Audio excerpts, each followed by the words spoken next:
wabarakatuh. Alhamdulillahirabbil alamin wassalatu wassalamu ala asyrofil anbiya'i wal mursalin wa ala alihi wa sahbihi ajma'in, amma ba'd. Alhamdulillah yang kami hormati saudara-saudara kami semuanya.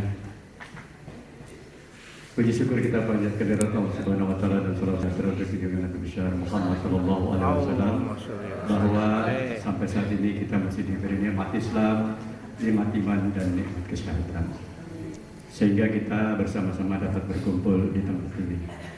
Saya akhiri ceramah saya ini karena sudah 3 menit tadi bilang.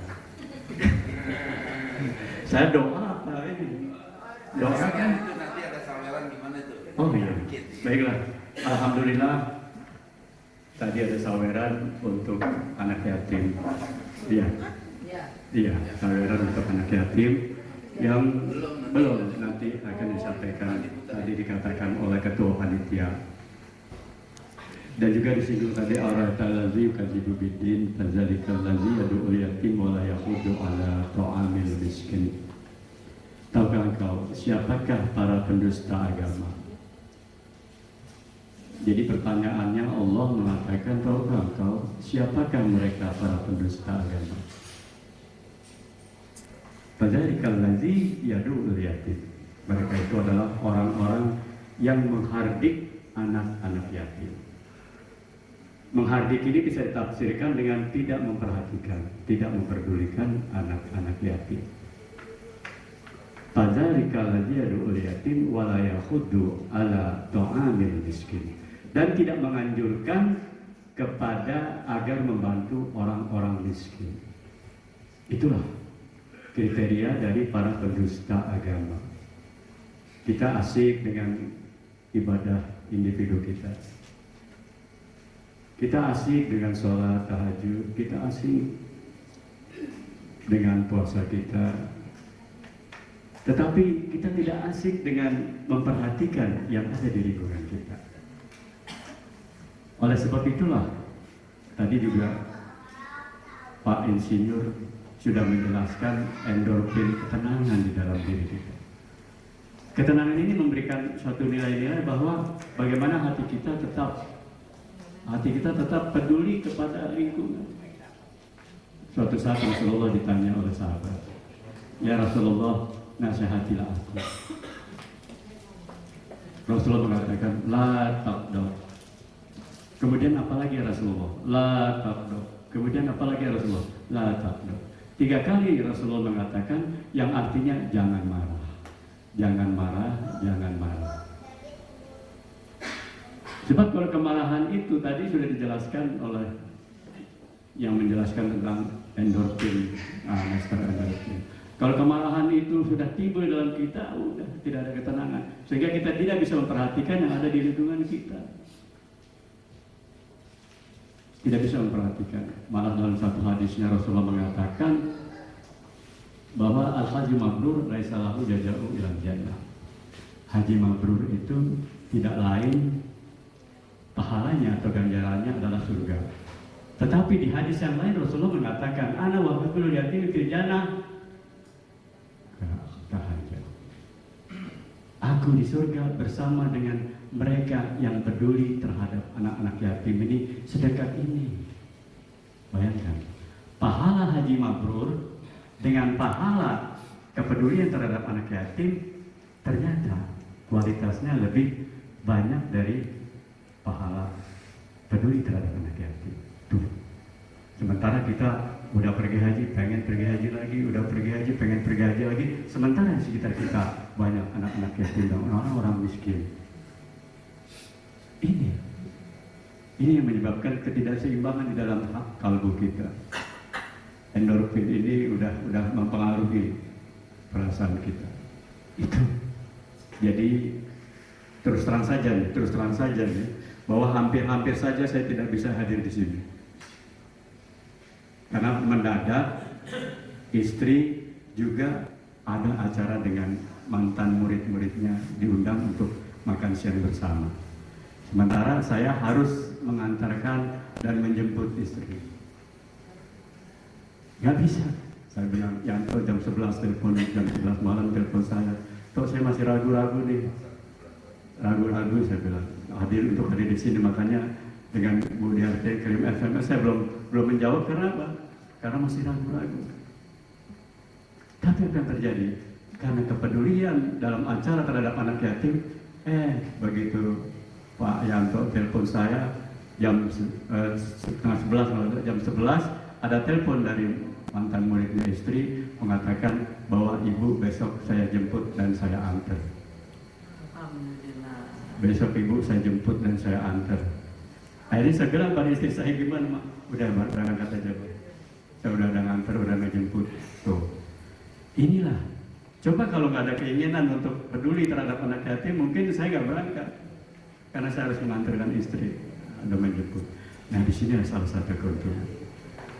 Keuntungan kita kepada anak yatim, dan saya kira itu saja yang bisa saya sampaikan, bahwa ar-ra'aital ladzi tu'bidi fadzalika ladzi yad'ul yatim yang kita baca tadi di dalam surat sholat Isya. Dan ada satu hal lagi sebelum di rakaat kedua, di rakaat pertama saya baca surat As-Saff, ya ayyuhalladzina amanu hal adullukum ala tijaratin tunjikum min ajabin alim. Tu'minuna billahi wa rasulihi wa tujahiduna fi sabilillahi bi amwalikum wa anfusikum dzalikum khairul lakum in kuntum ta'lamun. Surat As-Saff. Di situ menjelaskan kepada kita, wahai orang yang beriman, maukah engkau tunjukkan engkau ke suatu bisnis atau suatu perniagaan yang tidak merugi? Suatu bisnis, suatu perniagaan yang tidak merugi. Yang alladzina amanu hal adullukum ala tijaratin perniagaan, bisnis yang tidak merugi. Kemudian Allah mengatakan, yang alladzina amanu hal adullukum ala tijarat tunjikum min ajabin alim tu'minuna billahi wa rasulihi. Berimanlah engkau kepada Allah dan kepada Rasulnya. Tu'minuna billahi wa rasulihi wa tujahiduna fi sabilillahi bi amwalikum wa anfusikum. Dan berjihadlah, bersungguh-sungguhlah engkau. Untuk apa? Dengan harta engkau untuk bersedekah, berinfak. Kemudian wa anfusikum, dengan jiwa engkau. Berjihad. Salat ini satu jihad. Puasa itu satu jihad. Pergi haji satu jihad.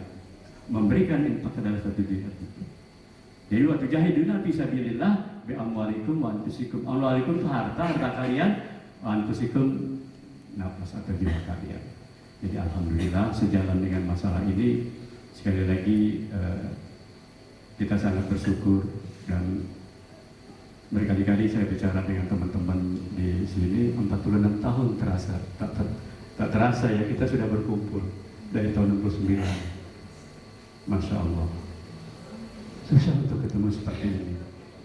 Dan pertemuan ini juga bukan pertemuan sekedarnya. Ketika saya posting ke WhatsApp, dari saya diikutin WhatsApp-nya, saya itu ada 12 grup. Ya Allah, HP saya nggak karu-karuan. Begitu saya WhatsApp bahwa kita Semandal 69 mau bikin acara ini, apa tadi? Masya Allah, hebat. Nah, kenapa? Kita bukan sekedar bertamasa saja, tapi ada kepedulian kita di dalam bulan Muharram ini untuk memberikan infak kepada anak-anak yatim. Itulah saya kira yang dapat saya sampaikan. Mudah-mudahan bermanfaat buat semuanya, wabil khusus buat diri saya sendiri. Kenapa? Karena kadang-kadang kita nasihatin orang tuh gampang, tapi nasihatin diri sendiri itu yang paling susah. Menasihati diri sendiri itu yang paling susah. Mudah-mudahan ini juga bermanfaat buat saya pribadi, wabil khusus buat saya pribadi. Dan marilah kita akhiri dengan membaca doa, dengan berdoa bersama, dan kita awali dengan baca surat Al-Fatihah. Ala hadirinnya wa kulliyatin salat Al-Fatihah.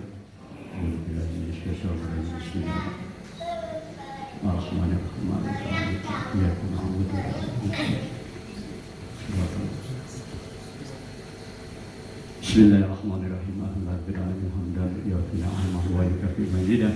Ya Rabbana lakal hamdu kama yanbaghi li karimi wa 'azimi sultanik.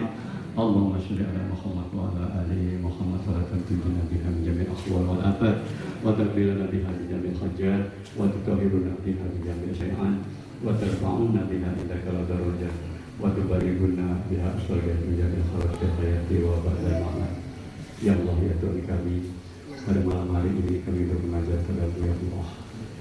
Jadikanlah pertemuan ini adalah pertemuan bagi orang-orang yang senantiasa mensyukuri nikmat-Mu ya Allah. Karena Engkau berfirman, la in syakartum la azidannakum. Apabila Engkau mensyukuri nikmat-Ku, maka akan Aku tambah nikmat-nikmat yang lain lagi. Ya Allah, berilah nikmat persaudaraan di antara kami, nikmat persatuan di antara kami, dan jauhilah kami dari permusuhan ya Allah. Juga Engkau berikan nikmat kesehatan kepada kami dan kepada keluarga kami, kepada anak dan cucu kami ya Allah, di mana semuanya kami menjadi orang-orang yang senantiasa bertakwa pada-Mu ya Allah. Dan juga kepada teman-teman kami yang tidak bisa hadir karena sakit, semoga kami berdoa kepada-Mu ya Allah. Allahumma rabbana silati bin harsa Isbihum anta syafila sifa'a ila sifa'uka sifa'a la yughadiru saqama. Ya Allah, sembuhkanlah mereka ya Allah, karena Engkau Maha Penyembuh. Tidak ada kesembuhan selain kesembuhan yang datang dari-Mu ya Allah, kesembuhan yang tidak mendatangkan penyakit ya Allah. Juga kepada teman-teman kami yang telah menjauhi kami, kami mohon kepada-Mu ya Allah. Allahumma maghfir lahu warhamhu wa'afihi wa'fu وأكرم اللهم وحكمة الله واغسلهم بالماء والثلج والبرد ونقي من الخطايا قبل الشر والأبيض من الناس وأبدل من النار من ناره وأصلا خير من أصلهم وجاء جمال من جاجي وأدخل من جنة وقم من الكبر ومن أجبه. Ya Allah, ampunilah mereka, sayangilah mereka ya Allah, luaskanlah kuburnya ya Allah, muliakanlah kehadiran ya Allah. Semoga mereka dijauhkan dari azab kubur, dimasukkan ke dalam surga-Mu ya Allah. Rabbana taqabbal minna innaka antas samiul alim. Ya Allah, kabulkanlah permohonan kami karena Engkau-lah Maha Mengetahui. Rabbana atina fid dunya hasanah wa fil akhirati hasanah wa qina adzabannar. Subhana rabbika rabbil izzati amma yasifun wa salamun alal mursalin. Da'wahum fiha subhanakallah wa ta'ala salam wa akhiru da'wahum alhamdulillahi rabbil alamin. Lebih kurangnya kami mohon maaf. Wassalamualaikum warahmatullahi wabarakatuh.